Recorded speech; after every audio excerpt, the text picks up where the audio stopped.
Es un hombre buscado en una semana clave. Es el candidato bendecido por Horacio Rodríguez Larreta para la Ciudad de Buenos Aires, para dirigir la Ciudad de Buenos Aires en los próximos 4 años. Y hoy está aquí en A24, en el programa que habitualmente conduce Marcela Pagano. Bienvenido, ministro, ¿cómo le va? Mucho para hablar, ¿eh? Muchísimo para hablar. Escuché por allí que Mauricio Macri puso de pie a la ciudad. Larreta la transformó, ¿y usted para qué viene?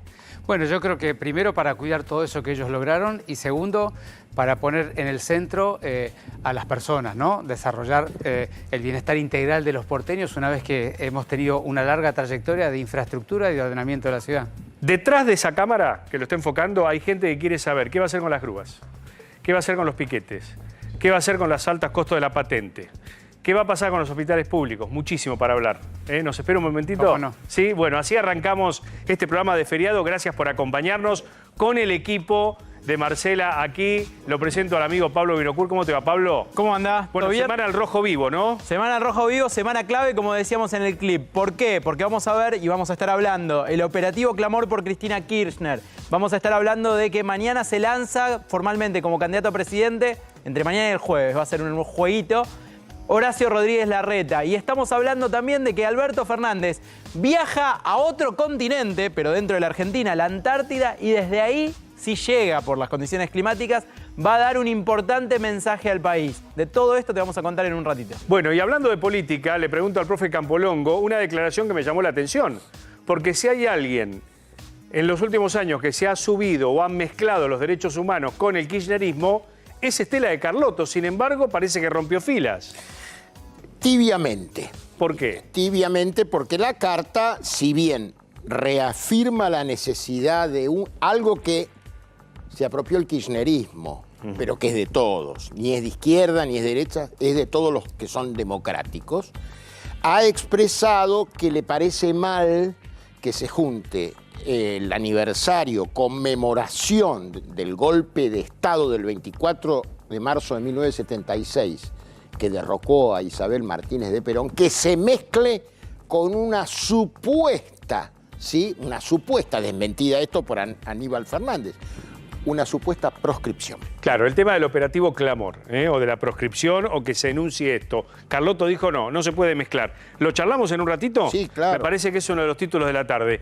Y Liliana Caruso con nosotros. ¿Cómo te va, Lili? Hola, bienvenida. Muy buenas tardes. Y yo tengo que hablarte de la persona que están buscando, acusada, único sospechoso de haber matado a una joven de 28 años, quien era su pareja desde hace 7 meses. Estamos hablando de Esteban Rojas, de 44 años. La víctima es Ferni Ayala Palacios, de 28, que viven en la Villa Zabaleta. Ella apareció muerta de 2 tiros en el pecho. Él desapareció. Habían estado en la noche juntos. Pero ¿qué es lo que pasó esa noche? ¿Y qué es lo que te determinó que hoy sea el único sospechoso y que hoy tenga un pedido de captura nacional e internacional? Te lo vamos a contar esta tarde. En un ratito nada más empieza además una marcha por pedido de justicia por Ferni. Todo en la Villa Zabaleta y ahí vamos a trabajar en vivo. Bueno, y está Luis Rosales con nosotros porque Joe Biden volvió allí a territorio europeo donde se desató la guerra hace un año, ¿no? Impresionante porque fue un viaje relámpago y sorpresa. Se decidió con pocas horas de anticipación. Joe Biden, el hombre más poderoso de la Tierra, tal vez. Antes era indudable que el presidente de Estados Unidos era el más poderoso de la Tierra. Ahora se puede poner en tolo de juicio. Pero el hombre que comanda el país más poderoso de la Tierra, de visita relámpago y sorpresa en Ucrania. Bueno, impresionante. Será uno de los temas, pero después no nos olvidamos del tema Madeleine McCann, ¿no? De esta chica que apareció diciendo que es Madeleine después de 20 años, ¿no? Así que me parece que es un tema también internacional más que interesante para tratar en el programa. Bueno, 6 y 11 minutos, nos vamos a esta información de último momento.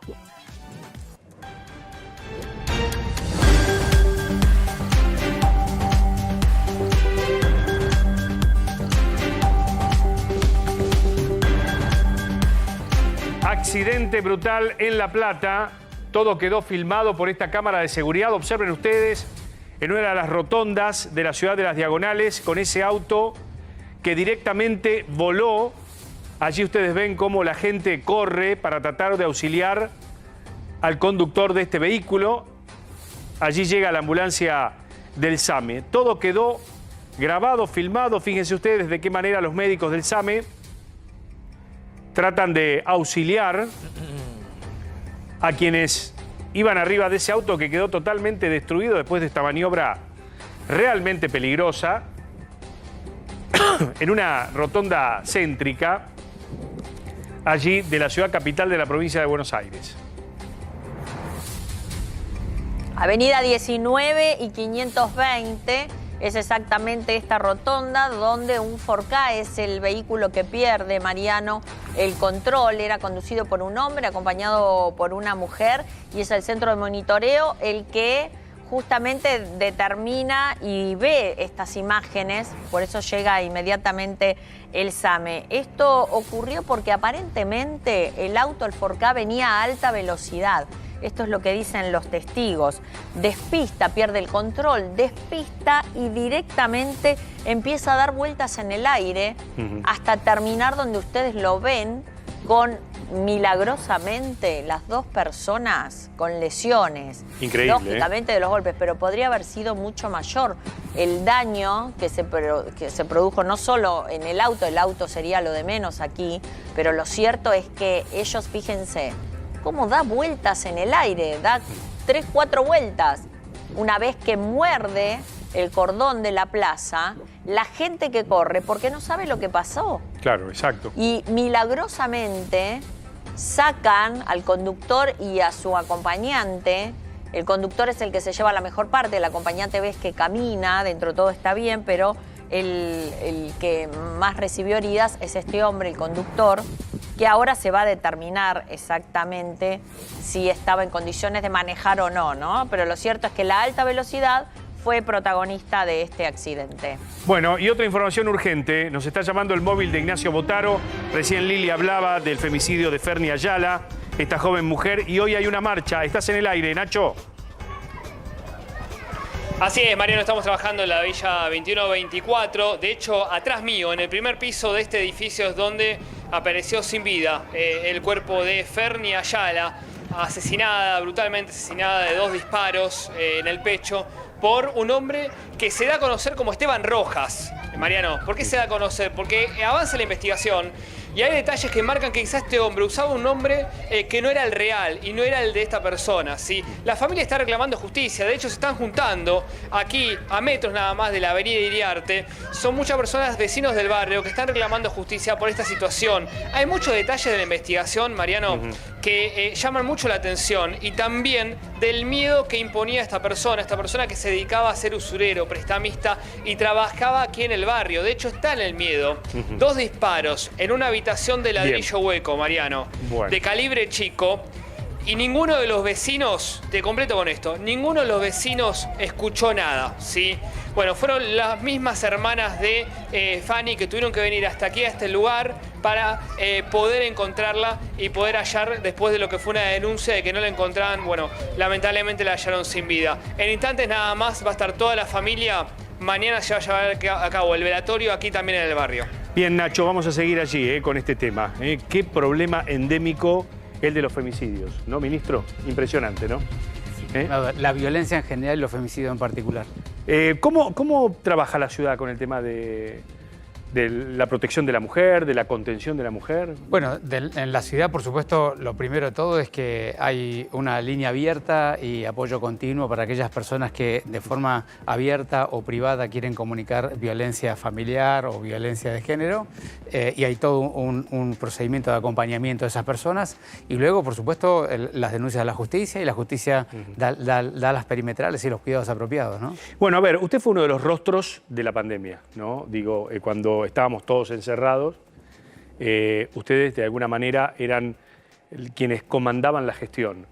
¿Qué lo llevó a ser candidato a jefe de gobierno? ¿Por qué dedicarse a la política después de tener una función de gestión como la que tuvo en la ciudad, ¿no? Bueno, sobre todo esta convicción que yo te contaba, ¿no? Que tengo la íntima convicción de que le puedo aportar algo diferente, algo distinto a los porteños, sobre todo centrado en la calidad de vida. Hoy la gente verdaderamente está con emociones negativas, está con un mal pasar, está con pérdida de expectativa, los jóvenes se van por la pérdida de expectativa y yo creo que hay que reconstruir un ámbito en la Ciudad de Buenos Aires donde la gente pueda volverse a sentir entendido, empatizado y que se lo pueda comprender y dar el entorno para desarrollarse personalmente y familiarmente. Ahora, la pregunta es incómoda, pero se la tengo que hacer. ¿Qué se puede corregir de la ciudad? Está Rodríguez Larreta, que es el hombre que lo bendijo a usted como candidato, por lo menos del PRO o del espacio del PRO.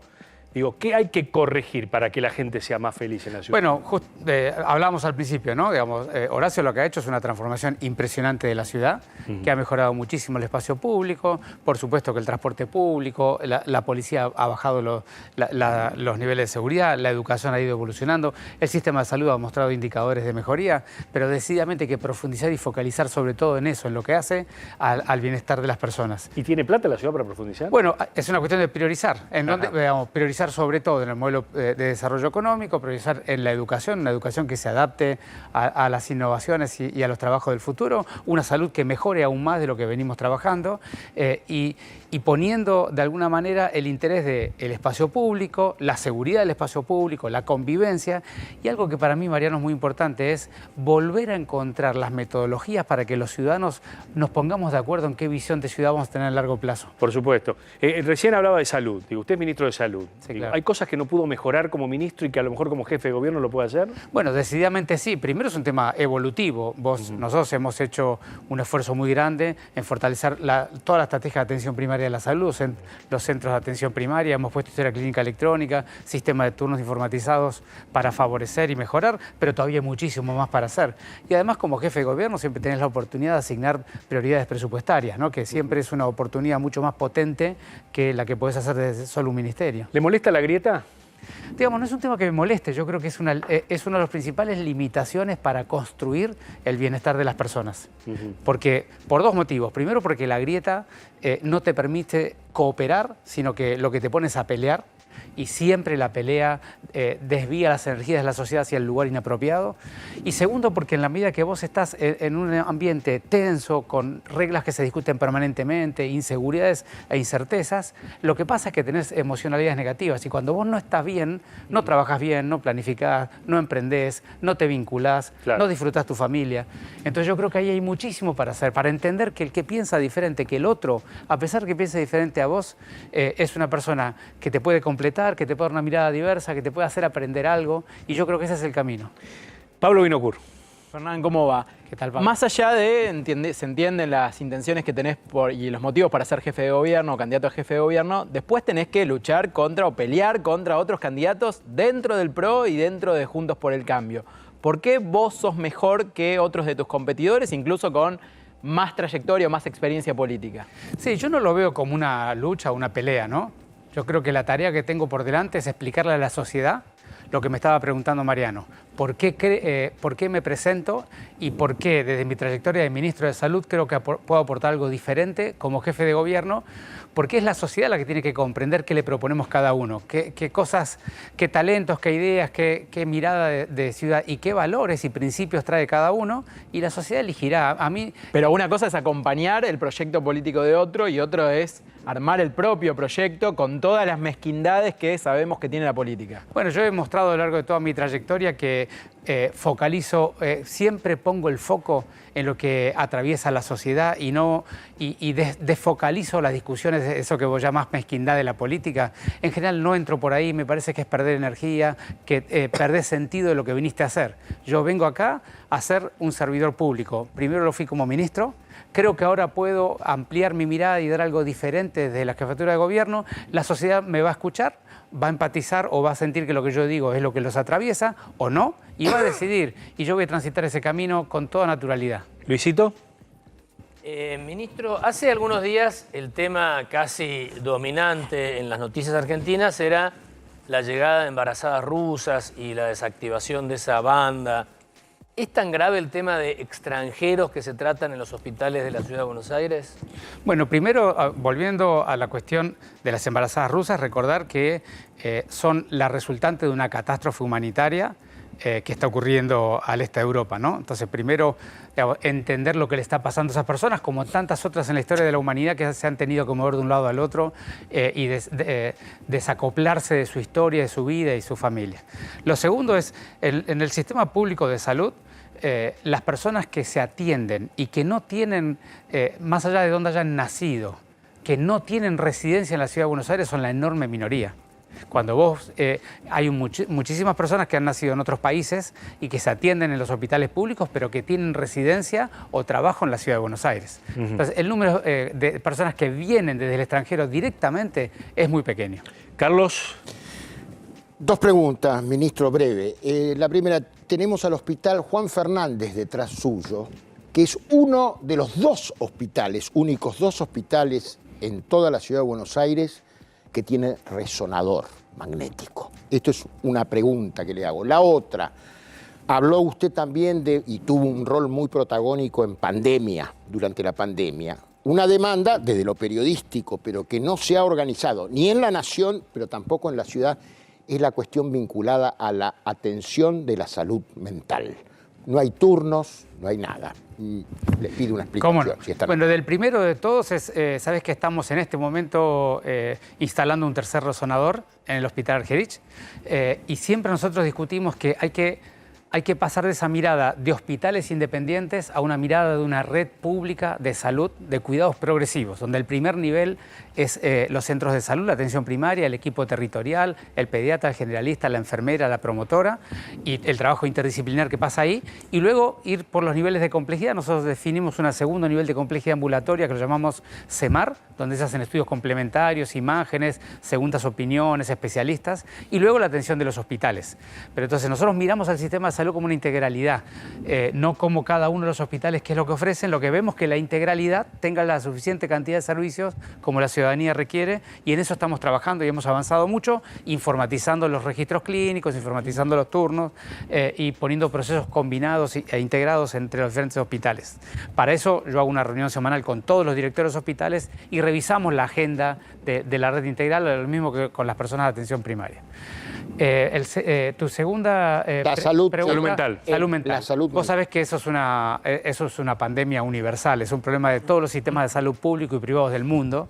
Nosotros hemos trabajado mucho en una política de salud mental que tenía 3 niveles de complejidad, porque te digo lo siguiente, es cuando... Vos sabés que las estadísticas muestran que en la ciudad, después de la pandemia, 40% de las personas tenían emocionales negativas o sentían que la estaban pasando mal. Entonces, cuando la magnitud de un problema... Sigue así en este momento, bueno, por supuesto que sí. La Facultad de Psicología, todas las encuestas demuestran que el número es muy significativo. Entonces, lo que nosotros planteamos es que cuando la magnitud de una problemática de salud tiene tal alcance de que casi la mitad de la población lo está sufriendo, la primera estrategia es poner en debate social el problema de salud mental y no, porque no todo lo puedes medicalizar y no se justifica tampoco medicalizarlo. Entonces yo he trabajado todo el semestre del año pasado recorriendo barrio por barrio, reuniéndome con grupos de 300 personas y poniendo en palabras lo que nos estaba pasando, porque poner en palabras es el paso número 1 para empezar a resolver el problema, ¿no? Y he trabajado con varios miles de ciudadanos sobre los cuales luego de esos diálogos que yo les invitaba a tener, hacíamos un segundo nivel que eran grupitos de 6 personas con ya especialistas en salud mental que los acompañaban en reuniones de diálogo como si fueran alcohólicos anónimos o obesos anónimos, tratando de tener en el diálogo de la sociedad el problema que es de la sociedad. Y luego, por supuesto, fortalecimos todo el servicio ya más medicalizado, digamos, más biomédico de la salud mental en los hospitales públicos, pero como bien decís vos, es un proceso que ha sido demasiado impactante y nos va a llevar un tiempo terminar de atenderlo. Ministro, si mañana es gobierno acá en la ciudad y tiene una acampe en la 9 de julio, ¿no? Por, grupos sociales que protestan contra el gobierno de turno, ¿qué hace Fernán Quirós? Bueno, lo primero, yo lo he dicho muchas veces, lo primero de todo es que espero, si yo tengo la oportunidad de ser jefe de gobierno, que Horacio tenga la oportunidad de ser el presidente y seguramente allí vamos a encontrar formas... Mire, está así la 9 de julio, sí, claro. ¿no? Y le dicen, ¿qué va a hacer Quirós? Bueno, ¿no? ¿Qué hacemos con esto? Lo primero que hay que hacer es que no lleguemos a esto. Porque, digamos, buena parte de esta... Digamos, porque una cosa es una manifestación de 20, 40 o 50 personas y otra es de 30.000, 40.000 o 70.000 con mujeres y niños en el medio, ¿no? Entonces, el tema es, tenemos que terminar con las organizaciones que organizan piquetes, incluso que fuerzan a la gente a que tengan que expresarse. Porque no son expresiones naturales, espontáneas, sino muchas son organizadas y forzadas, le toman lista. Está bien, entonces, pero lo primero... tenés gente que cobra planes o que reclama por planes Por eso, sociales. para pero comer. muchos están organizados, no vienen por su propia voluntad. Sí, eso Entonces, es lo verdad. primero de todo es desmontar la organización del piquete en sí. Porque necesitamos que las expresiones populares de queja sean expresiones más genuinas, más que cada uno exprese lo que tenga voluntad de expresar. 2, tenemos que trabajar en convivencia y en seguridad para que esas expresiones, cuando son de pequeño número, no alteren la vida cotidiana de los demás, y para eso está el Estado, para hacer valer esas reglas, y cuando son de gran número como esta, sobre todo el conurbano, como son todas estas, es resolver el problema en el sitio de origen. Por eso yo te hablaba de coordinación, porque desde la ciudad solo no vas a poder atacar este problema y por supuesto que no vas a entrar con la policía y con fuerzas policiales forzando a la comunidad cuando tenés embarazadas, niños, mujeres. Sí. Decididamente esa Y no hay es la una forma realidad. de resolver A ver, el problema. Ningún gobierno quiere tener un Costequi y Santillán en la calle. No es un tema de lo que quieras, es Claro. que además es éticamente no es correcto. No, por supuesto. Es decir, la forma de resolver una expresión violenta, como es la expresión de un conjunto de gente necesitada, como es esta, que equivocadamente pone violencia social para expresarse, no es agregarle más violencia, sobre todo en gente indefensa. La forma es desmontar los mecanismos que generan esta expresión. Primero, resolverles el problema de fondo, generar las oportunidades de trabajo para que tengan la oportunidad de trabajar aquellos que tengan voluntad de trabajar. Segundo de eso es desmontar la organización piquetera que te obliga a ir a expresarte y a cortar la 9 de julio cuando vos no tenés voluntad de hacerlo. Y tercero, para los que lo van a hacer, tratar de contener en pequeños números en los lugares que corresponden. ¿Qué va a pasar con las grúas y con el tema del estacionamiento? Porque es uno de los grandes temas de preocupación de la clase media en la ciudad, ¿no? Vos sabés que primero de las grúas estamos en un proceso licitatorio que se han presentado muchísimas empresas, por suerte, es una buena noticia porque va a haber una buena competencia. Y lo segundo, ha cambiado la normativa. Ya no pueden ir a buscar el auto que les queda más cómodo o el que tienen más cercano para hacer más acarreo, sino que se va a pagar no por el número de acarreos, sino se va a pagar por el servicio general que están dando. Entonces, lo primero es eso. Y lo segundo, no se va a poder acarrear aquellos autos que no estén dañando el tránsito normal de la ciudad. Por ejemplo, el que está en la esquina tapando la rampa o el que está en un estacionamiento. Los demás no van a poder ser acarreados. Entonces, sí van a recibir la multa, pero no van a poder ser acarreados. Es decir, yo creo que eso es lo que la sociedad está esperando, que cuando comete una infracción, si tiene que pagar una multa, la pague, pero que no le muevan el auto a ese lugar y menos aún que se lo rompan, como está ocurriendo actualmente. Ministro, gracias por su presencia y bueno, veremos a ver qué ocurre en este año tan intenso, ¿no?, que tenemos políticamente en el país. Gracias por la invitación. Gracias. Fernán Quirós, el candidato elegido por Horacio Rodríguez Larreta para, de alguna manera, sucederlo aquí en la Ciudad Autónoma de Buenos Aires. Rápidamente, nos vamos urgente a Cristian Balbo, está trabajando en el barrio Zabaleta con el femicidio que nos anticipaba Lili Caruso en el arranque del programa. Cristian, buenas tardes. Buenas tardes, Mariano. Ferni Ayala Palacios, de 28 años, madre de una niña de tan solo 10, apareció sin vida el sábado cuando una de sus 4 hermanas ingresó aquí en esta vivienda.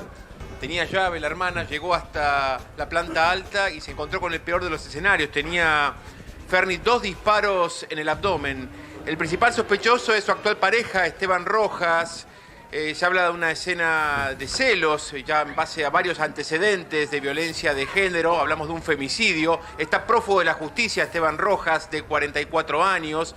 Pedido de captura nacional e internacional. A ver, Néstor, yo quiero presentarles un poco el contexto. Vamos a hablar con Alicia, una de las hermanas también, que está acá al lado nuestro. Observen ustedes, estamos en Villa Zabaleta, en el ámbito porteño de la ciudad de Buenos Aires. Hay mucha gente que está concentrándose para una movilización que va a comenzar en minutos, familiares y vecinos que están aquí concentrados, presencia de la policía de la ciudad y este hombre que permanece prófugo desde el día sábado, repetimos, Esteban Rojas, de 44 años. Pero acá está Alicia. Alicia, vemos los carteles que han colocado en la puerta de la casa de tu hermana, Esteban Rojas asesino, justicia por Ferni Ayala. Bueno, la búsqueda de este individuo que es el principal sospechoso del crimen de tu hermana, un femicida. Sí, para nosotros no es el sospechoso. Fue él. Fue él. Sí, fue él. No hay otra persona, fue él. Él mató a mi hermana. A ver, caminemos por el barrio un poco y presentando el lugar. ¿Por qué presuponés que fue él, Alicia? ¿O por qué creen ustedes que fue él? Porque él la tenía controlada todo el tiempo. La tenía controlada. Controlada todo ¿Qué el sería tenerla controlada? ¿Qué es lo que hacía él? Estar con él, pegada a él todo el tiempo. A donde iba él, iba mi hermana. Ella no se movía sola. Estaba todo el tiempo con él. Ni siquiera iba a compartir unos mates a mi casa con nosotros, que era algo muy común que nosotras hacíamos siempre. Y desde que se juntó con él, eso se terminó. Ella dejó de frecuentar. ¿Le controlaba el celular? ¿Eso es cierto? ¿Que tenía la clave de su celular? Sí, tenía la clave o le decía que directamente saque la clave. Era un celular sin clave. Ahora, lo curioso, lo que llama la atención, que hace pocos días atrás ellos estuvieron de vacaciones en Mar del Plata, tenían un Facebook, una red social donde se veían fotos los dos juntos, se los veía muy enamorados. Evidentemente una doble cara de este individuo. Sí, era una fachada de que era todo felicidad, pero en realidad puertas adentro uno no sabía lo que estaba pasando. ¿Que es cierto que hay antecedentes de esta persona también, de que habría arrojado por una escalera, por ejemplo, a la anterior pareja con 8 meses de embarazo y que también le habría cortado el pelo a otra pareja porque no llegó en horario a su domicilio, como antecedentes de violencia de género? Es verdad, en la unidad de género está todo asentado eso. De Un monstruo prácticamente están presentando. Un psicópata, un monstruo. Un animal no, porque los animales no hacen eso. A ver, yo quisiera que Alicia pueda hablar con ustedes también, Sí, Mariano, sí, cómo contextualizándonos. Fíjense ustedes Sí. el lugar, el contexto, Sí. la vivienda que habitaba su hermana Fernie. Además de Fernie, son 5 hermanos más, 4 mujeres y un varón. Ella, un hijo de 10 años que quedó huérfano. Qué drama, Pero yo, mientras tanto, Sí. Néstor González les muestra el contexto y la gente que está concentrándose aquí en Avenida Iriarte a 3500, le colocamos el retorno, así Mariano, colegas, pueden hablar con Alicia. Y bueno, expectantes a ver si dan con el paradero de esta persona y lo capturan. Te escucha. Un drama por todos los Hola. costados. Alicia, la abrazamos aquí, el equipo de A24.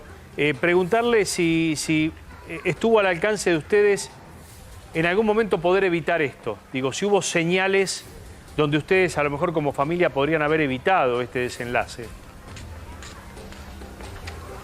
Muchas señales no había porque ella era una persona muy cerrada, no contaba absolutamente nada de su vida. Ajá. ¿Y ustedes no notaban en el trato, cuando se juntaban en las familias, con las familias, en los mensajes de las redes, digo, no notaban que tu hermana estaba con un violento consuetudinario, alguien que podía llegar a cometer este delito, este tipo de delito? Es que en las redes era todo amor, cenas románticas, salidas, besitos aquí, besitos allá, era todo lindo. Ujú. Pero era un tipo celoso, ¿no? Pero Era un tipo celoso. era un tipo celoso y se le notaba mucho eso. ¿Y en qué se le notaba, por ejemplo? Que siempre estaba arriba de mi hermana. ¿En qué aspecto? ¿Cómo Y arriba? cuando le llegaba un mensaje a mi hermana, y pegado, cerca de mi hermana. Ajá. Permanentemente atrás. ¿Y cómo la controlaba? ¿Ejercía un control enfermizo? Es que tenía que estar con ella siempre, en todo momento. Claro. Clara, Sí, si mi perdón, hermana iba un Alicia. rato a mi casa, sí. Sí, Alicia, perdón, ¿cómo es que conoce tu hermana a este hombre? A través de un amigo que tenían en común. Ajá. ¿Y sabe qué hacía él? ¿Es prestamista este hombre? ¿Maneja dinero? Sí. Ajá. Sí, siempre tuvimos esa información de que era prestamista, nada más. ¿Ella no te lo nombraba ni te decía qué negocios hacía él? No. Solo eso, la plata y nada más. Sí. Recién Y digo te- esto, perdón, Sí. le decía esto a Alicia para saber si el temor de ustedes es que él, con dinero, pueda irse del país, concretamente a Paraguay, donde creo que él es oriundo y además tendría familia. ¿Ustedes tienen alguna información de ese tipo? Es que él iba y volvía Ah. permanentemente de Paraguay. Así que tiene familia, o por lo Sí, menos tiene, amigos. Tiene la plata, sí tiene familia. Sí. ¿Y la plata qué? ¿Qué decías? ¿Y qué tiene para movilizarse? Tiene medios económicos. Recién vos estabas hablando, cuando te interrumpimos, de cómo se manifestaban esos celos enfermizos que ustedes notaban como familia, vos como hermana, tus hermanos. ¿De qué otra manera vos veías que él estaba encima de ella, que la controlaba? Por ejemplo, si le llegaba un mensaje, él estaba atento a quien le mandó mensaje. Es más, le hizo bloquear a algunas personas, amigos. Claro, control. Mira, te quiero mostrar, Alicia, y de paso Mariano. Sí. Hay una imagen, porque él controlaba todo, además del celular, por lo que tenemos entendidos de Ferni, controlaba la casa por vías de cámaras. Cámaras que ahora te vamos a mostrar a tal punto. Estaban en la habitación y él tenía el dominio de lo que sucedía en todo su alrededor. Fíjate, esa es la imagen que estamos mostrando. Él tenía dominio de todo lo que pasaba en su casa. Está bien, pero... Esa es su casa con ellos dos y las cámaras de seguridad. Las ves atrás. Pero ¿qué pasa con esas cámaras? Esas cámaras hoy no están. Ajá. Entonces, Alicia, te pregunto, ¿ustedes creen que él tuvo tiempo suficiente además y pensó esto de tal forma que borró las cámaras y después se escapó para no encontrar ningún detalle de cómo él se estaba yendo y cómo habían entrado esa noche a la casa con tu hermana? ¿Puede ser así? Sí, él tuvo tiempo de sacar las cámaras, de hacer eso, sí, de que no queden pruebas. Claro. Y es posible que el femicidio esté grabado.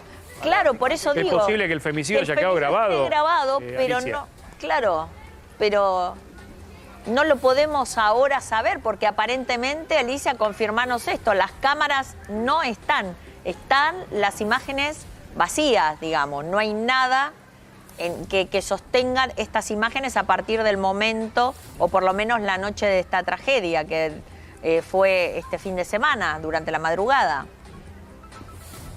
Sí, es así. Él se llevó todo eso. Bueno, esa es otra. Y otra cosa que te quiero preguntar para confirmar. ¿Hay algún testigo, tengo entendido un chico, que le habló justamente a Esteban Rojas y le dijo, cuídala mucho a Ferni, porque sufrió mucho en la otra relación? Y esto parece que lo hubiera puesto de mal humor, y ahí ellos discutieron, o alguien vio una discusión, después a tu hermana llorando. ¿Qué hay de cierto en esto también? Eso es cierto, si mi amigo le dijo que la valore, que mi hermana es muy valiosa, que es muy buena, pero él Esteban lo malinterpretó, dijo. Ajá, ¿y por qué dice eso? Que lo malinterpretó. Mi amigo porque la conoce. Sí, porque él dijo, lo volvés a nombrar al ex y te pego. Terrible, Bueno, terrible. Alicia, fíjate, gracias por este testimonio y aquí estamos, para lo que necesiten. Las cámaras de A24, nosotros vamos a seguir cubriendo allí, Cristian, ¿no? Ya se está armando la marcha en Barrio Zabaleta. Gracias, Alicia, le agradecemos. Contanos, Cristian, ya la gente está llegando, ¿no? Para esta marcha en cuestión de minutos, ¿no? Mariano. No, te decía que ya la gente está llegando para la marcha, ¿no? En cuestión de minutos. Sí, ya se está armando todo. Mira, ahí va Alicia a sumarse con las hermanas, que algunas están quebradas. Quebradas, es un momento muy particular que está pasando toda la familia. Mañana va a ser el velatorio, el jueves el entierro de Ferni. Y fíjate vos, hay efectivos de la policía que se han ubicado en la puerta del domicilio. Estos pertenecen a la policía de la ciudad. Son 5 efectivos de la policía de la ciudad que están ubicados aquí. Aquí es donde habría actuado el femicida. Aquí en esta puerta, como le mostrábamos, es donde habría actuado el femicida, donde le habría asesinado de 2 disparos. Permanece prófugo este individuo, Esteban Rojas, captura nacional e internacional. Él 44, ella 28, madre de un hijo de 10 años. Y bueno, la búsqueda, porque acá, mira, si caminamos hasta la avenida Iriarte... Cristian, por aquí. Ahí donde estamos estás por aquí, vos. por la avenida Iriarte. Sí, te escucho. Ahí donde están vos. Están las cámaras de las que hablamos. Y que este hombre, porque esto es un material muy importante. Claro. Porque este hombre, como dice la hermana, ya pasa a dejar de ser un sospechoso si evidentemente había cámaras de seguridad, desaparece. Ella hace la denuncia, una de las hermanas, y hace la denuncia por la desaparición de los dos. Esta es la cuestión, porque ninguno de los dos aparecía. Y me parece que el hecho de que las cámaras de seguridad no hayan registrado nada cuando estaban grabando, porque las vimos, y por eso esa foto que terminan subiendo es parte de un testimonio hoy, de un elemento importante como prueba. Las cámaras funcionaban. Esto es lo que hay que saber. Las cámaras van a ser muy importantes, todo ese material en el marco de la investigación. Aparte, bueno, también hay testigos que dejan en evidencia la relación que ellos mantenían, sobre todo la familia de Ferni, con respecto a cómo él, con el correr de los meses, 7 meses de relación, la iba aislando de sus hermanas, de sus amigos, bloqueándole en redes sociales también algunos contactos. Y fíjense toda la gente que se ha concentrado aquí, porque estamos hablando de un femicida, estamos hablando de un crimen atroz, a sangre fría, 2 disparos en el abdomen. No podían entrar, claro. Su hija, hace 10 años, quiso comunicarse con ella, no podía comunicarse y las hermanas entraron a sospechar y por eso vinieron hasta este domicilio y se encontraron con el peor escenario. Fíjense cómo ya han confeccionado algunos carteles. Exigimos justicia por Ferni Cristina Ayala Palacio. Fue víctima de femicidio el 19 de febrero del 2023 en la Villa 2124. El femicida está prófugo. Dijimos ni una menos. El femicida está prófugo. Fíjense que la mayoría son mujeres. Sí. La mayoría de las que están acá son todas mujeres con los carteles que se han concentrado aquí. Y el temor, Cristian, claro. Volvemos de nuevo a hablar de esta el, situación, ¿no? Que lo decía la hermana, por eso le preguntábamos del tema del dinero. Este es un hombre que maneja dinero. Entonces, la verdad que tuvo tiempo también, porque se perdió muchísimas horas, porque él vino a la madrugada con ella, esto es lo que dicen los investigadores, la habría matado después de esa discusión. A las 2 de la mañana habían posteado una foto, estaban juntos, las hermanas se van del boliche donde ellos estaban, se quedan solos, pero van a la casa, evidentemente él la mata, nadie escucha nada, esto es lo raro. ¿Qué tipo de arma usaría, no? También. Claro. Para saber y que la gente no escuchó absolutamente nada. Esa es la última foto que mostrábamos. Ahí está. Donde ella está con un vestido animal print y decía amorcito antes de irse. Pero el temor, Mariano y Cristian, es que este señor ya haya cruzado la frontera. Porque le quedó casi un día largo hasta que empezaron a buscarlo y esté la orden de detención. Aunque haya cruzado la frontera no quiere decir que logra...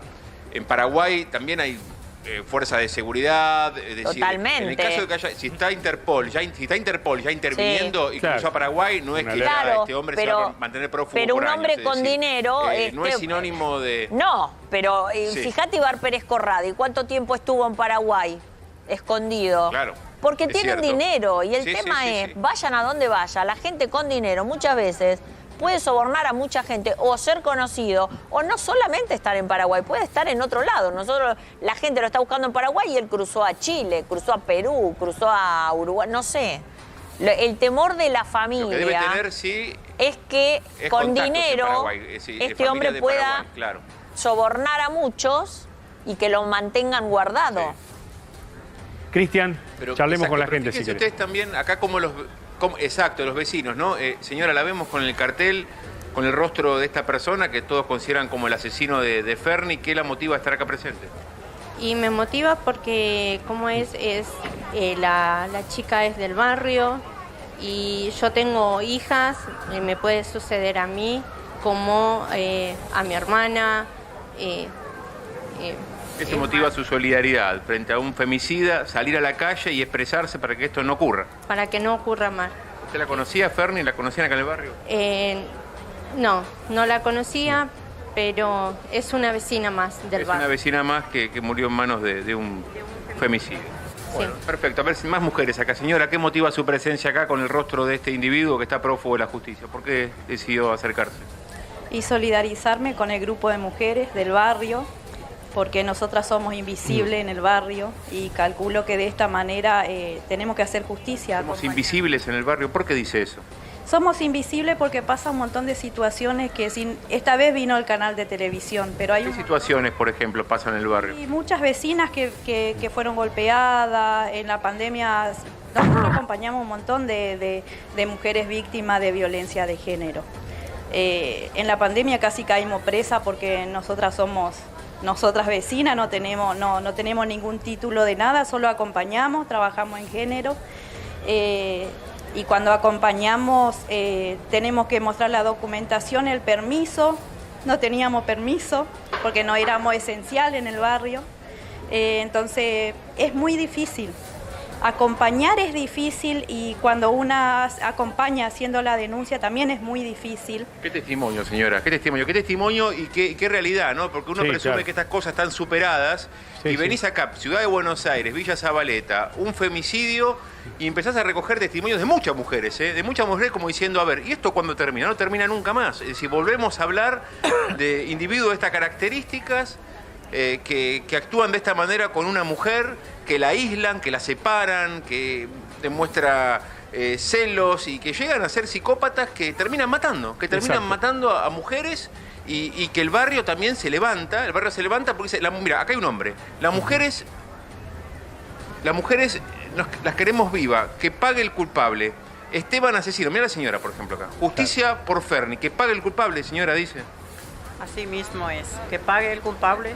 ¿Usted la conocía, Ferni? Sí, ¿Qué relación tenía con ella? no tenemos mucha relación, pero siempre le veíamos a ella. Era una buena mina. ¿Es cierto que este individuo la fue separando, la fue alejando del núcleo familiar y de amigos? Que no sé. Hasta ahí te puedo hablar. Hasta ahí puede llegar usted. ¿Usted la conocía? La conocía también a Ferni, sí, pero desconozco la parte de que el chabón le separaba de su familia, también lo vi en las noticias, pero no importa, ningún tipo tiene derecho a hacer eso a una mujer. Es lo que siempre decimos, porque cuando una relación no va y una persona no se entiende, se aleja directamente y cada uno toma su camino, ¿no? Claro. No es necesario llegar a esto. No es necesario. Esta persona, si se le puede decir persona, dejó a una criatura sin mamá. Y eso no es justo. Ahora, el día de mañana, esta criatura, ¿cómo va a crecer? ¿Cómo va a pensar? 10 años, huérfano. Mi hijo tiene prácticamente 9 años. Y me pongo en el lugar de esa madre, porque también soy mamá de otras personas, mujeres, tengo varones, y siempre les he dicho, a los hombres que a las mujeres no se les toca, y a mis hijas que cualquier cosa y busquen ayuda. Lo que pasa es que muchas veces hay mujeres que no se animan a pedir ayuda. Se atreven a denunciarlo Cristian, y dicen... Cristian, a ver, Sí, bueno, esta es la realidad, ¿no? mientras vos estás testimonios recorriendo... que venimos años tras años repitiendo, ¿no? Volvemos Totalmente. a recordar y otra vez el tema Totalmente. el femicidio y toda esta lógica que duele. Exacto, y aparte las leyes se han endurecido en los últimos años y no alcanzan. Digo, el femicidio está en el Código Penal, se ha endurecido el agravante, ¿no? por el vínculo, ¿no? Incluyendo exparejas, por ejemplo, cuando antes era la condición estar casado con una persona, ahora podés estar en pareja, novia, novio, expareja, también agrava por el vínculo. Tenés el odio de género también incluido. Digo, las leyes se han endurecido. Hoy por hoy un femicida va a prisión perpetua, ¿no? Está por lo menos 50 años en prisión. Claro. Es el delito más grave. Lo contamos 1 y 1000 veces. Sin embargo, no alcanza. Y el Estado todavía no le encuentra la vuelta a la prevención. No está claro si es con botón de pánico, si es con medida de restricción, si es con tobillera electrónica. Lo único que se logró fuertemente en estos años, más allá del endurecimiento de la ley, es que la mujer se anime a denunciar. Claro, cosa que acá, evidentemente, no estaba pasando. Claro. 7 meses que llevaban esta relación de vivir juntos. Hacía 1 año y un poquito más que se conocían. Pero el tema es que ella, y esto es lo que vale la pena remarcar, Mariano y Cristian, que una relación, lo que se llama noviazgo violento, es esto también. El hecho de que se separe o separen a las mujeres de su familia, las controlen, les revisen el teléfono, las saquen del ámbito de los amigos, más allá también del ámbito familiar, esta situación de celos. Frente a todo esto, lo que nos tiene que dejar en claro que esto también es violencia. Y ahí es cuando hay que abrir un paraguas, llamar la atención y decir, momento, acá está pasando algo. Tal cual. Porque después Psicopatía. terminamos. Psicopatía. Claro, Esa es psicopatía. que es incurable y es el Exacto, nudo y ella de la nunca había denunciado. Pero, ¿qué pasaba? La familia se estaba dando cuenta, no la dejaba sola en ningún momento. Cuando Claro. la iban a ver estaba siempre él. Claro. Bueno, atención con estas cosas, ¿no? Exactamente. Cristian, vamos a seguir en instantes allí desde el barrio Zabaleta con esta manifestación, ¿no? Con esta cobertura. Insistimos, este femicidio nos impacta. Una menos, seguimos. Exactamente. Otra vez volvemos a esta lógica y acá detrás nuestro, 2 disparos en el abdomen a esta mujer con este individuo de 44 años que, nada, la fue aislando, repetimos, y la propia familia y los vecinos lo confirman hasta llegar a matarla, ¿no? En una escena, presuponemos, de celos y Vaya a saber qué problema mental o qué habrá motivado a que este hombre actúe de esta manera, que está prófugo. Cristian Balbo, desde el móvil de A24. Bueno, vamos a una información que hoy realmente ha movido el tablero político, y es que después de todo lo vivido entre los organismos de derechos humanos, las madres, abuelas de Plaza de Mayo, la mismísima Estela de Carlotto tuvo divergencias con la Cámpora. Lo adelantaba el profe Campolongo recién. Es por el acto del 24 de marzo, que es un nuevo aniversario del golpe militar del 76. ¿Qué dijo Estela de Carlotto? Y ahora lo analizamos con Carlos. Sí, yo creo que Cristina el 24 no va a hacer esta manifestación porque justamente el 24 es exclusivamente la recordación de un golpe de Estado y de la desaparición de 30.000 personas y alrededor de 500 bebés nacidos en cautiverio u otros llevados ya nacidos. Ese día va a ser para memoria, verdad y justicia. Este otro tema seguramente lo abordarán, supongo, el día anterior o el día posterior al 24. A ver, este desperfilamiento de Estela de Carlotto, ¿es porque Cristina está condenada en primera instancia? No. ¿Porque se terminó el tiempo? Porque digo, después de lo vivido en los últimos 20 años, donde el kirchnerismo se apropió de estas banderas. Se apropió de eso, lo monopoliza, ocurrió en la ESMA. Yo por edad puedo contarte estas cosas porque las he vivido. En la ESMA, del 24 de marzo del 2004, tenías que tener un derecho para acceder al acto. Lamentablemente, esto, que todavía nos sigue conmoviendo, todo lo que pasó, nunca se pudo buscar una unión por izquierda, por derecha quizá era más difícil, pero en los actos se han llegado a hacer cronogramas de los actos. ¿Te das cuenta? Esto Está es bien, pero digo, es la primera vez que vos escuchás a Estela de Carlotto en los últimos 20 años decir no vamos a usar el acto del 24 para una cuestión netamente política. Hasta el día de la democracia, perdón, hasta el día de la democracia cuando cantó Elegante, ¿no? El San Eterno, la segunda de Elegante cuando cantó el San Eterno, los Laureles. Me prefiero olvidar. Bueno, ese día hasta hubo inclusive una alusión al tema de la justicia.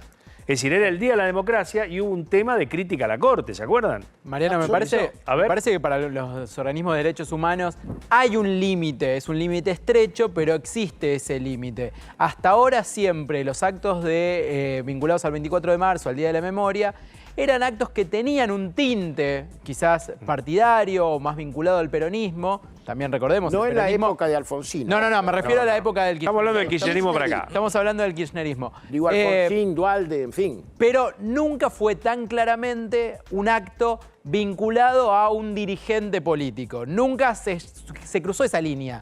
Ahora, esta vez, por primera vez, podría llegar a ser un acto vinculado a una dirigente y vinculado a pedir una candidatura explícitamente. No quiere Carlotto, pero no quiere Carlotto. Pero me parece la noticia es esa. Me parece que el límite que está planteando Carlotto tiene que ver con eso. Por eso, cuando ella habla en la entrevista, dice: elijamos un día antes o un día después para hablar del tema de la candidatura de Cristina. Pero por algo se desperfila. Y limitemos esto a... Por algo se desperfila Carlotto. Digo, esto no es gratis. Es decir, por algo se desperfila Carlotto en este 2023. El fin de una era.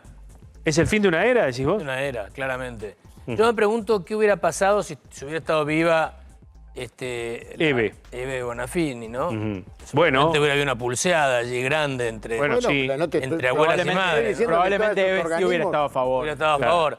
Ahora, el usufructo, yo te diría injusto, de la bandera por parte del matrimonio Kirchner fue impresionante. Bueno, le permitió blanquear un montón de cosas durante muchos años, porque eran los abanderados de los derechos humanos. Algo creían ser. Bueno, claro, en cuanto a lo perceptivo. Pongamos las cosas como son, porque no hay que olvidar. Bueno, pasó. En cuanto a lo perceptivo, un matrimonio que no hizo nada por los derechos humanos cuando les tocó protagonizar la dictadura militar o cuando eran, cuando eran estudiantes en La Plata. La 1050. Sí, yo soy muy respetuoso de lo que significa la lucha de las madres de Plaza de Mayo, de las abuelas. Digo, vos podés tener divergencias con lo que era el discurso virulento de Eve, pero no podés tener divergencia con el origen de su lucha. Pero ¿Ahí estamos? absolutamente. Bien. Ahora, el matrimonio Kirchner se inventó un pasado que no tuvieron. Exactamente. Eso es una realidad, digo. Ahora, los Quisieron organismos subirse a un colectivo Los organismos de compraron. gente que sufrió la dictadura que no la sufrió. Los organismos de derechos humanos compraron eso y se apañaron debajo del paraguas oficial con mucho gusto. Claro. diría. Sí, pero igual me parece que sí hubo un quiebre con respecto a esto de los actos que se dio el año pasado, donde ahí sí se partidizó expresamente. ¿Te acordás que habían marchado por abajo del Puente del Libertador, desde la ESMA hasta, por todo Libertador, fueron hasta Casa Rosada, donde 2 años. Máximo Kirchner encabezaba esas manifestaciones con el Cuervo Larroque, entre otros dirigentes. Previamente habíamos tenido algunos años donde se había interrumpido por el tema de la pandemia, pero sí se empezó a cruzar un límite y este límite se podría cruzar otra vez ahora si es que el 24 de marzo se vuelve un acto 100% partidario. Una cosa, por eso digo, me parece que hay que dividir las aguas. Una cosa es que tenga un tinte partidario donde se promueven o se enarbolan determinadas banderas y otra cosa es directamente que el 24 de marzo se meta en una pelea política electoral donde ni siquiera hay un acuerdo total dentro del oficialismo. Claro, y otro tema que también cae muy mal es la presencia siempre de Vudú, que es un condenado por corrupción metido entre los organismos de derechos humanos permanentemente como si fuese un mártir.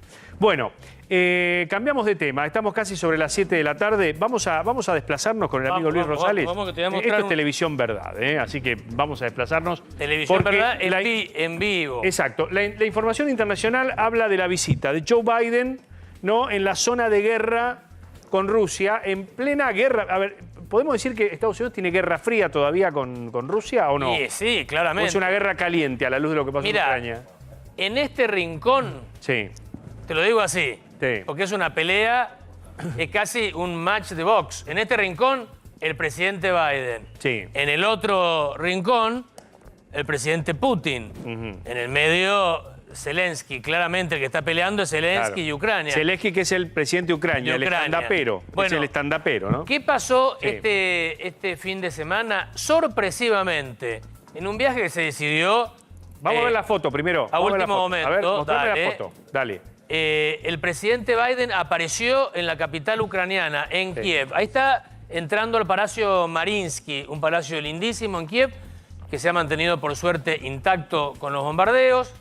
Era el palacio cuando los zares iban a Kiev, se alojaban en ese palacio. Súper custodiado, ¿no? Por el servicio secreto. Súper custodiado. Zelensky con su habitual uniforme de fajina, militar, y Biden, como corresponde a un presidente de Estados Unidos, con saco y corbata. ¿Sabés cómo fue el viaje? Impresionante. No. El sábado a la noche, Biden y su mujer Jill comieron pastas en un restaurante muy de moda en Washington, D.C. Sí. Todos decían, están allí, la están pasando bien. Desaparecieron y no se supo nada de los Biden, que es raro para un presidente de Estados Unidos, se lo va monitoreando permanentemente, la prensa sabe dónde está. No se supo más nada de Biden hasta que apareció en Kiev el martes a las 8 de la mañana. Es como cuando Clinton, Bush visitaban las tropas en el Golfo Pérsico, por ejemplo. De sorpresa. Que de sorpresa caían. A ver, vamos a sumar a Adrián Sack, que está en Estados Unidos. A ver cómo toma Estados Unidos esta visita del presidente allí a Ucrania. Dale. ¿Cómo te va? Hola, ¿qué tal? ¿Cómo están todos? Hola, Adri. Bueno, sí, los estaba escuchando. ¿Cómo estás, Luis? Los estaba escuchando ahí muy atentamente. Bueno, aquí, digamos, hay un apoyo generalizado a que Estados Unidos justamente ayude a acelerar el fin de la guerra, aunque hay una imagen de triunfalismo que es bastante fuerte, ¿no? Hace rato, ya que se le fue diciendo a la opinión pública estadounidense que esta guerra podía llegar a ser larga, pero que Putin estaba acabado. Bueno, algo está pasando porque últimamente, las últimas 2 semanas, hubo informaciones constantes acerca de que las Fuerzas Armadas ucranianas se estaban quedando sin municiones y que Estados Unidos, ni siquiera Estados Unidos, podía fabricar municiones o proyectiles al nivel que pudiese satisfacer la demanda que necesita Ucrania, defendiéndose de una ofensiva o una contraofensiva rusa, la contraofensiva de primavera, como aquí mismo la llaman también, que bueno, se podría quedar, Luis lo puede decir perfectamente, con esta ciudad estratégica de Bakhmut, no sé cómo se traduce al español, pero Bakhmut. Sí, Bakhmut. sí, exactamente. Bakhmut. Todas las traducciones, Sí. viste, del ruso al ucraniano son más o menos como podemos, te diría, Sí. porque ahí obviamente se pronuncian de una forma, pero bueno, es muy difícil leerlas, porque en realidad originariamente están en cirílico, entonces es muy difícil. Ahora, para terminar lo de Biden y teniendo el mapa aquí, lo interesante es cómo llegó. Llegó en el avión que no fue el Air Force One, el que habitualmente, sino otro de los aviones de la flota presidencial, que pasa más desapercibido, menos ostentoso, aterrizó en una ciudad fronteriza de Polonia con Ucrania. Y de allí, tren desde la frontera con Polonia hasta Kiev. Un tren, el presidente de los Estados Unidos, 10 horas de incógnito, en secreto, recorriendo territorio que potencialmente podía ser bombardeado por Rusia. ¿Y cómo lo cuida el servicio secreto arriba de un tren? Se le avisó a Rusia que iba a estar Biden recorriendo esto y que se atuvieran las consecuencias. ¿Se le avisó a Rusia? Se le avisó a Rusia minutos antes. Atención que Putin también se está desplazando en tren desde hace un tiempo, porque justamente los aviones pueden ser rastreados mucho más fácilmente por los satélites. Ahora tenemos que agregar a los globos espía, ¿no? Claro. Pero se está desplazando desde hace aproximadamente 2 a 3 meses en tren, que teóricamente habría que saber por qué, ¿no? Dicen que es más seguro y más difícil de defender una posición atacada con un tren que hacerlo con un avión que puede ser derribado de una manera mucho más fácil, más certera, ¿no? Adri, recordá que el coreano del norte, Kim Jong-un, le tienen miedo a los aviones. El padre le tenía miedo a los aviones, no anduvo nunca en avión, pero el hijo, el que está ahora en el poder, el dictador norcoreano, no le tiene miedo a los aviones y se desplazan los líderes norcoreanos en un tren ultrablindado. Corea ha llegado a viajar hasta Moscú en tren, 5 días en tren, en el Transiberiano. Claro, el Transiberiano. Sí. Ahora, impresionante la presencia del presidente más poderoso de la Tierra en un lugar donde recién veíamos imágenes, después de ese palacio en el que estuvo en Kiev con Zelensky, recorrieron la principal catedral, muy cerca, ahí casi en el mismo complejo, estaba a metros. Cuando sale de la catedral Zelensky con Biden y todos los patriarcas, comienzan a sonar las sirenas de alarma antiaérea, porque el sistema de defensa antiaérea de Ucrania había detectado algún avión ruso que había despegado y que potencialmente podía bombardear la zona donde se encontraba. Ahora, esto es automático. conociendo, y esto se lo pregunto tanto a Adrián Sack como a Luis, conociendo cómo se maneja el servicio secreto de Estados Unidos, si tenés que evacuar al presidente Biden del centro de Kiev, ¿a dónde lo llevas? ¿Qué haces? Bueno, tiene que haber un plan B, un plan C. Porque no es que está... Seguramente. Cuando vinieron los presidentes a Mar del Plata a las cumbres, había un portaaviones en el mar. Seguramente hay un barco en el Mar Negro, cercano. Se puede ir a Moldavia, a Rumania, puede volver a Polonia. Deben haber te sonaban las sirenas acá en Kiev, ¿no? Sonaron las sirenas en Kiev. ¿A dónde lo llevas al presidente Biden? Y a donde se esconde Zelensky, que tan mal no le ha ido, te diría. Porque Putin lo tiene en la mira, Zelensky. Claro. Adrián. Exacto. Hay que decir que estuvo solamente 5 horas en Kiev. Fue una visita hiperpublicitada. Se le avisó a Rusia cuando ya estaba en viaje Biden. Algunos dicen que fue antes, pero después dijeron que no. Y quédense tranquilos que si alguien va a estar custodiado, justamente es el presidente de los Estados Unidos. Y de hecho, esto fue como una provocación, ¿no? Hay varios...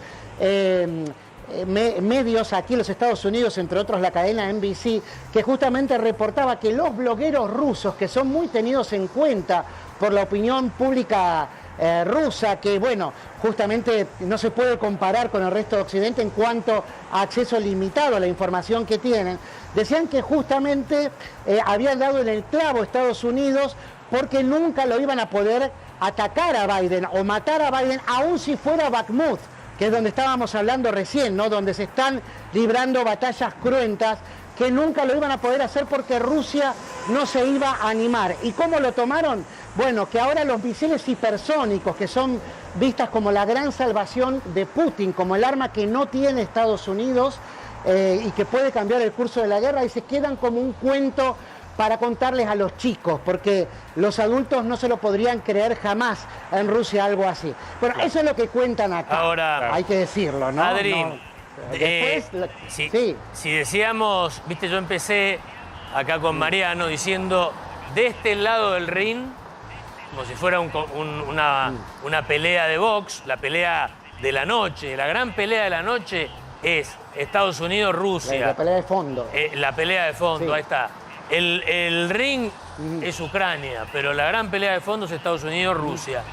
De este lado del ring, Biden visitando Kiev. Del otro lado del ring, Putin en el Estado de la Unión, en el discurso del Estado de la Unión, indicando, anunciando que Rusia se sale, deja de cumplir, suspende su participación en el Tratado de No Proliferación Nuclear. Es decir, no se lo va a poder controlar más a Rusia en cuanto a si proliferan o no las armas nucleares. Claro. La amenaza nuclear nuevamente.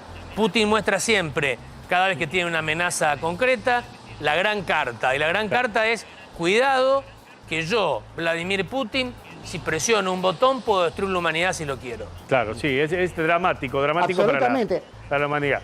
Bueno, a ver... Pero quizás, si me permitís, Mariano, sí, te quería decir, quizás más que una pelea de boxeo, o sea, las peleas estas de lucha libre, viste que entran los compañeros, se palmean y siguen peleando. Bueno, Así tenemos es. también a la OTAN y a China, porque hoy toda la atención de los Estados Unidos está puesta en la visita que está haciendo el canciller chino a Rusia justamente, y lo están viendo como un gesto en el que pueden llegar a acordar justamente el envío de armas de China a Rusia, para justamente contrarrestar el envío de armas de Estados Unidos y de la OTAN a Ucrania. Bueno, cambiando de tema, ya aprovechando que está allí conectado Adrián Sack, otro de los temas internacionales que realmente nos impacta es la reaparición de esta mujer que dice ser Madeleine McCann, la chiquita que fue secuestrada hace una veintena de años en Portugal, ¿no? Es una polaca de 21 años que es hija de un acusado de pedofilia alemán que estuvo involucrado en el caso, fue investigado, no prosperó esta línea de investigación y que dice que en base a ciertas evidencias, entre otras estas que estamos mostrando aquí, alguna mancha en el ojo. El color de los ojos, ¿no? Sí, no, y la manchita, esta manchita que tenía Madeleine. Ah, ¿también la tiene la La muchacha? tiene la chica. Ah, pero y otra serie de, es más serio el tema de lo que pensaba. y otra serie de características, una comisura en el rostro, la separación de los dientes y una serie de datos. Ella sostiene que debería hacerse un ADN porque sospecha que es Madeleine. Qué bárbaro. A ver, Adrián Sack. Claro.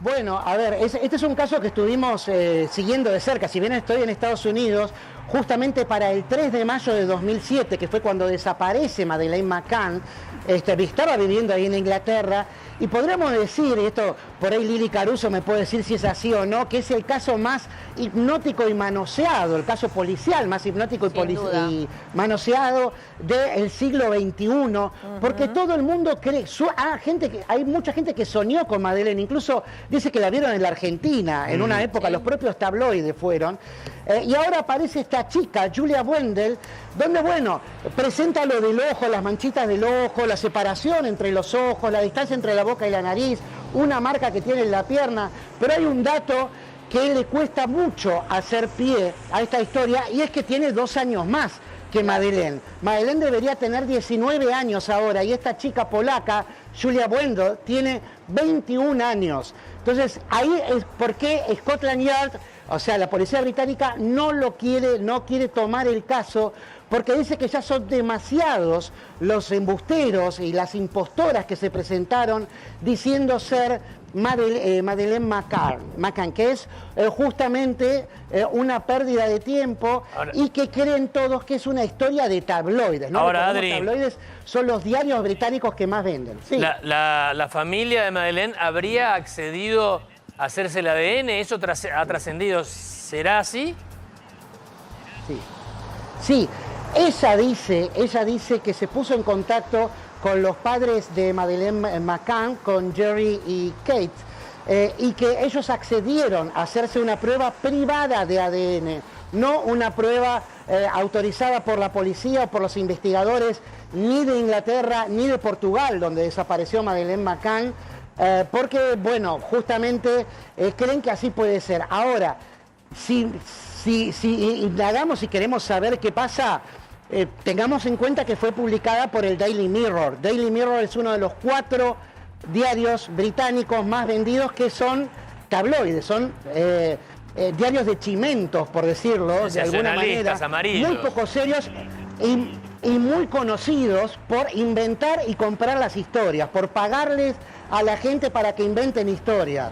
Si a mí me preguntás, para mí hicieron un casting a ver cuál tenía una manchita, cuál tenía algo, y a partir de ahí, tiene 2 años más, no importa, le dieron adelante.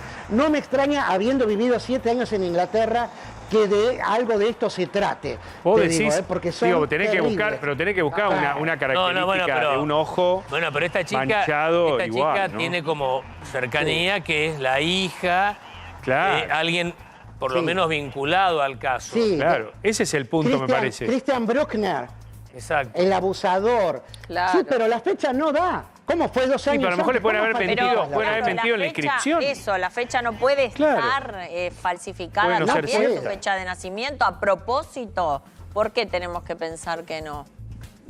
Parece... No sería Y nada. porque es lo que figura en su documento. Ah, bueno. Ahora, no sí. sé, ahí a Aparte, que... no, también, me hiciste acordar, Scotland Yard también dice que las reconstrucciones que hacen, que según ellos son muy exactas, de progresión de la cara de un chico hasta transformarse en una adulta, no tienen absolutamente nada que No ver coincide. con esta chica. Dice que no coincide para nada y que por esa razón no toman la denuncia. Vamos a ver, vamos a estar atentos a ver qué pasa con estas pruebas de ADN, porque si Claro. ya da Igual un yo, match de más Adrián, de un 99%, hay que ver, ¿no? Sí, pregunto esto, ¿no? Los padres, ¿por qué no se harían el ADN? A mí me parece que lo más seguro Ante es la duda. eso. Ante la duda, ¿qué? ¿Por qué ellos No, pero lo dan. dudan, lo van a hacer en un Los privado? padres lo van a dar. ¿Eh? Lo van a hacer en un privado. Ya Sí, lo sí, lo sé, van a hacer pero en digo, un privado ¿por qué porque no me queda los claro investigadores- sí. esto? No me queda claro esto. ¿Por qué lo hacen en ¿Qué? un privado? ¿Desconfían No, los de las investigadores, fuerzas? ¿De los investigadores? No, no. ¿De qué? ¿Por qué?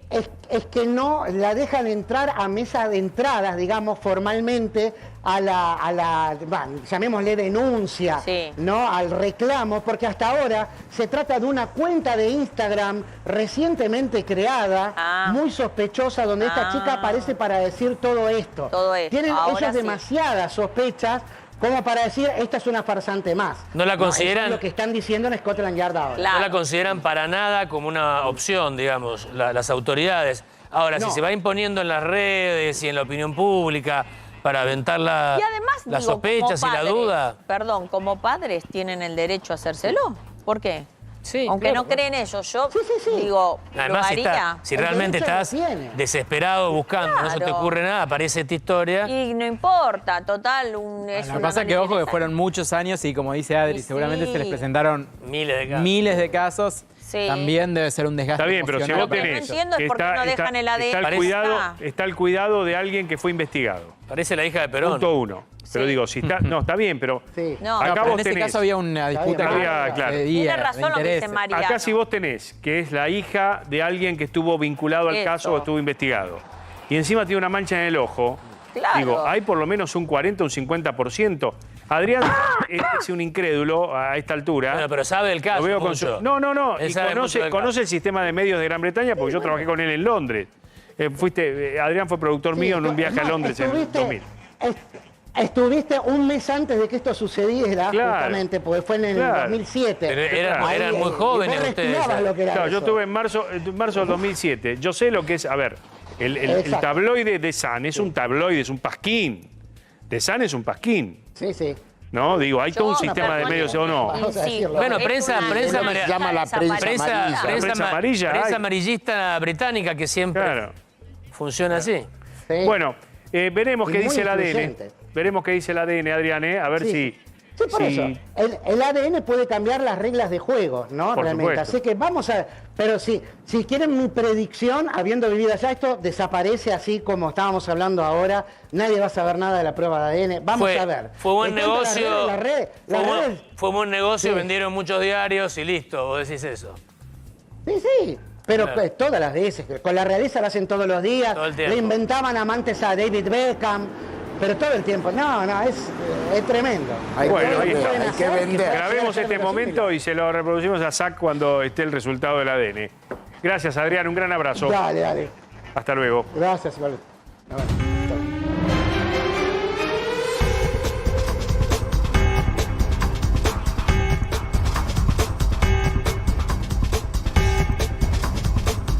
Feroz ataque de un pitbull a 2 niños en Río Gallegos. Lili, ¿cómo es la historia? Sí, exactamente. 2 hermanos que estaban saliendo de su casa, 70 metros de su casa nada más, se encuentran con este animal que estaba suelto en la calle, los atacó y la que se llevó la peor parte es una chiquita de 14 años, una preadolescente que lamentablemente tuvo que ser internada. Fíjense la herida que le causó este pitbull a ella de solo 14 años.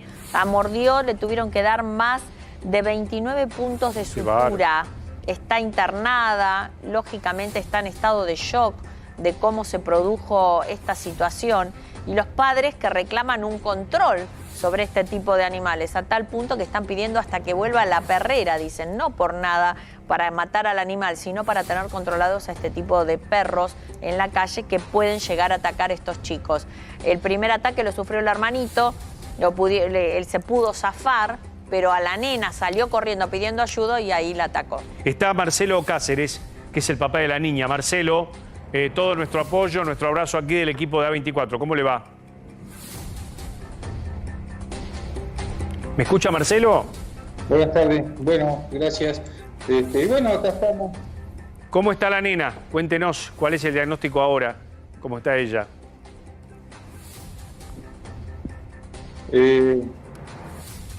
Bueno, ella está evolucionando bien.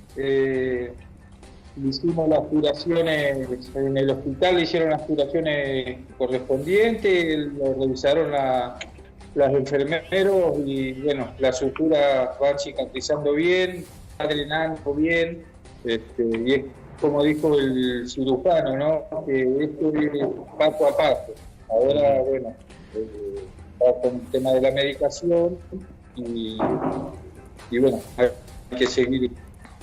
Marcelo, ¿y ustedes quieren que el perro no sea liberado, que permanezca en la perrera?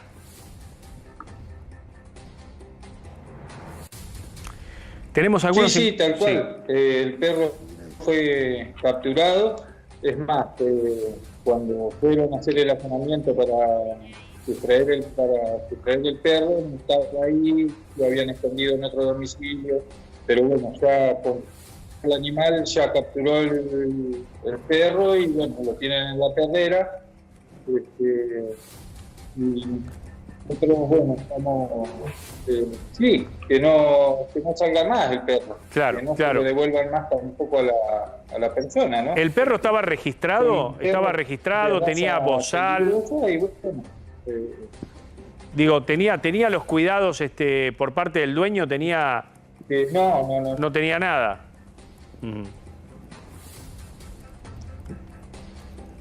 No.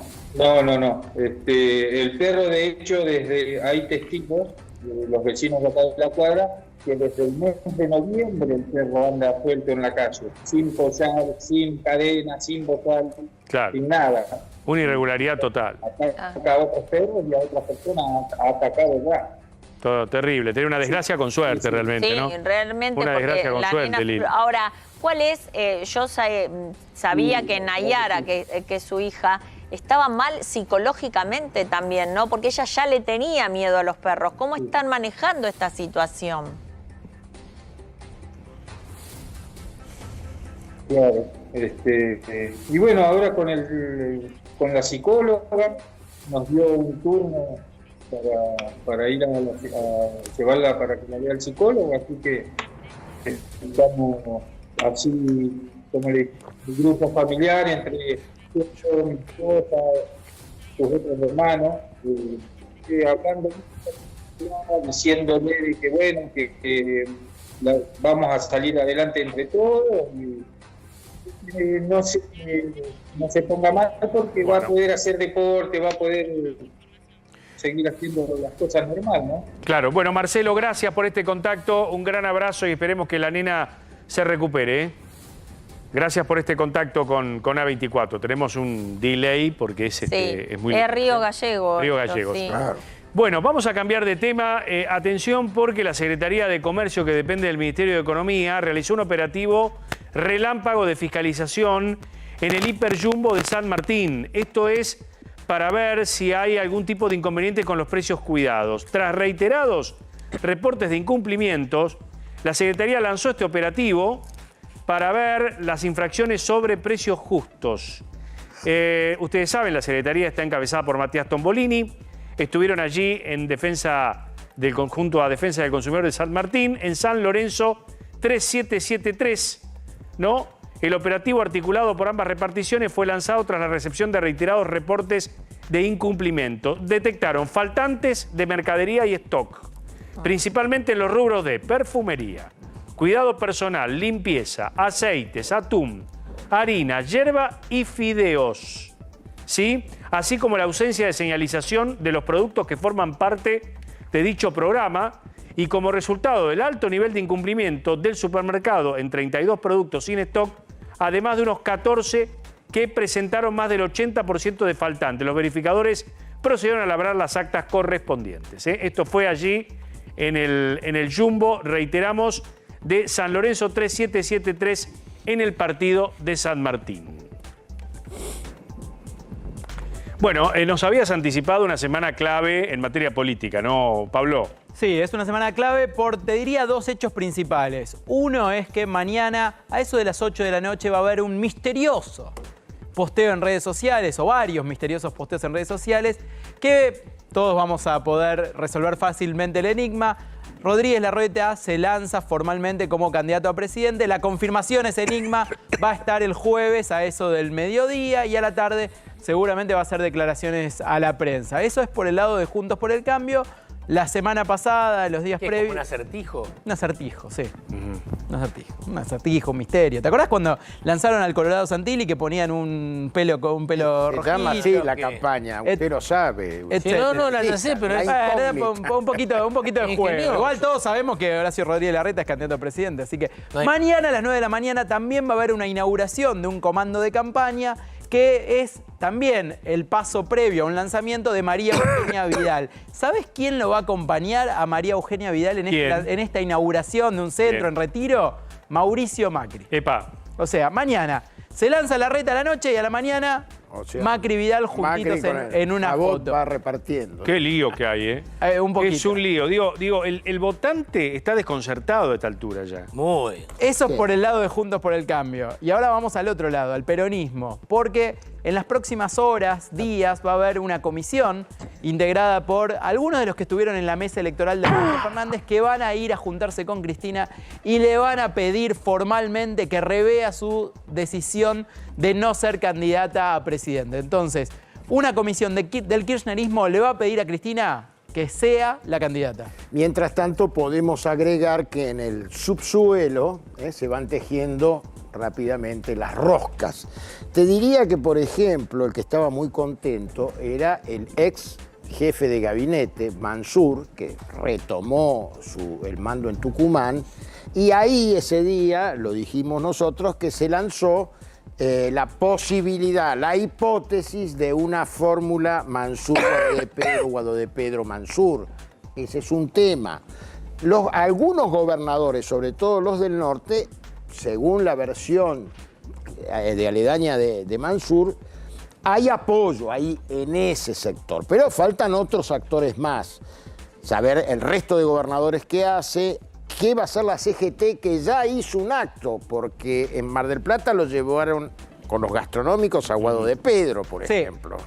Barrio Nuevo, que dijo que le gustaría que Guado de Pedro, póngale una ficha, que se sacó la foto con Mansur el otro día también, que también podría llegar a ser esa fórmula, Guado de Pedro, Mansur, Guado de Pedro.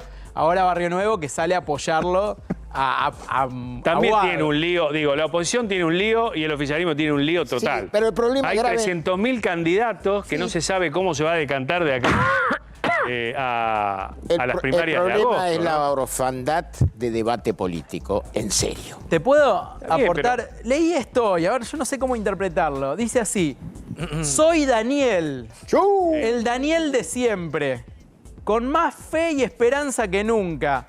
Cuenten conmigo, yo cuento con ustedes. Esto posteó hace un rato, una carta larga, no Larguísima. no pude terminar de leerla, pero una carta larga, Daniel Scioli. ¿También se anota? Sí, Me parece que lo no sé. dijimos la vez pasada. Yo estoy tratando de entender, me cuesta entenderlo. ¿No? Es Además, difícil. se queda bien con Bolsonaro, Se queda anota. bien con Lula. Dice Bueno, muy de Scioli. Estoy buscando algún filósofo que me trate de explicar porque dice cosas que no entiendo, Scioli. Bueno, ahí estamos. Bueno, ya está llegando el equipo del programa de Facundo Pastor, en un ratito además del noticiero de A24, pero vamos a seguir charlando de política. En instantes habla Sergio Massa también, 3 millones de turistas desplazándose en este fin de semana extra largo, ¿no? Es la información. Sí, ¿Sergio Massa también se anota? Sergio Massa está con un problema, porque los números que se todavía llama no la le dan, inflación. por lo menos para decir... Pero si baja la inflación, ¿es el candidato natural? ¿Va a bajar? No. ¿Va a bajar? No sabemos. Claro, no está claro. Y además, si baja... Él dice que no. ¿Cómo va a quien ser quiera para abrir. ser ministro y candidato a la vez cuando le están pidiendo a Alberto Fernández Claro. que de alguna manera no sea Hoy presidente y Santiago, candidato a la Cafiero, hoy vez? Santiago Cafiero dijo, el único candidato es el presidente, ¿no? Por supuesto. Digo, se convirtió en albertista en el final del mandato. porque No, siempre- él viene desde el grupo Callao, siempre. Sí, pero fue estuvo ahí. de albertista. Pero no. Alberto Fernández también está en una posición difícil. Parte de lo que pasó en la reunión del jueves pasado tiene que ver con que muchos dirigentes le estaban pidiendo a Alberto Fernández que se defina, especialmente desde el kirchnerismo. ¿Qué están planteando desde el kirchnerismo? Si Alberto Fernández va una paso, no puede haber absolutamente nadie que le compita a él adentro del espacio. Él es el presidente, que se la banque. Que es una manera de decirle también, te vacío la paso, porque hoy las acciones de Alberto Fernández solo mucho no valen. Mañana... ¿Viste el hielo que hay entre Cristina y Alberto? ¿Y la señora qué va a hacer? ¿Viste el hielo que hay entre Cristina y Alberto? Bueno, mañana Alberto Fernández va a desafiar también el hielo. ¿Por qué? Porque va a ir a la Antártida. O va a tratar de ir si las condiciones climáticas se lo permiten. Y desde ahí está previsto que dé un discurso por cadena nacional. No sabemos si va a hablar o tenga no. cuidado con el desprendimiento que hubo en la Antártida. Con delay lo va a dar al... Sí, Alberto Fernández, que mucha suerte no tiene, me preocupa un poquito en la Antártida, donde hay muchos fenómenos naturales, pero lo cierto es que Alberto Fernández por ahora está anotado por la teoría del Pato Rengo, porque no quiere decir que no es antes del fin de su mandato, pero ahí está Alberto Fernández, no sé si tiene chance o no. ¿Vos decís que son pretextos o que efectivamente Alberto Fernández está jugando una carta que después no la va a jugar? ¿O cree que puede ser candidato? No, bueno, si fuese por el ex jefe de gabinete Cafiero, estarían ahí, pero son pocos, no son muchos. El chino Navarro. Está ahí. Bueno, hoy habló también Emilio Pérez. Percy y planteó que le están Cristina... haciendo frente a Espinosa, ¿no? Está Le están bien, planteando la interna sí, Espinosa de la eso- matanza, Pérsico y compañía. Eso es muy de superestructura, te diría, de pasillo, de palacio. Lo que pasa es que la superestructura te define el resto también. Los seguidores del Frente para la Victoria, ¿cómo se llama ahora? Del Frente de Todos. Frente de Todos. Del Frente de Todos. ¿A quién preferirían? ¿Al presidente, a Cristina, a Massa? Que son tantos y tantas corrientes que es muy difícil. Hoy se publicó una encuesta, creo que la consulta es Proyección, que lo que plantea es, o circuitos, no me acuerdo, No. una de las dos. Román. Sin Cristina. Que plantea escenarios con Cristina o sin Cristina. Bueno, sin Cristina el Frente de Todos mide 10 puntos menos. En la Ciudad de Buenos Aires. En la Ciudad de Buenos Aires, pero difícilmente sea distinto en el resto del país. Entonces, hoy Cristina sigue siendo la que mejor cotiza dentro del Frente de Todos, le guste o no le guste a Alberto Fernández. Para cerrar, yo voy a decir a quién voy a votar. Bueno, yo votaría por Facundo Pastor. Acá y que se queda. Es lista corta, sí. Cortamos lista. Pero bueno, y mira, se ríe Angulo, como si fuese un Globetrotter. Gracias por habernos acompañado. Marcela Pagano mañana.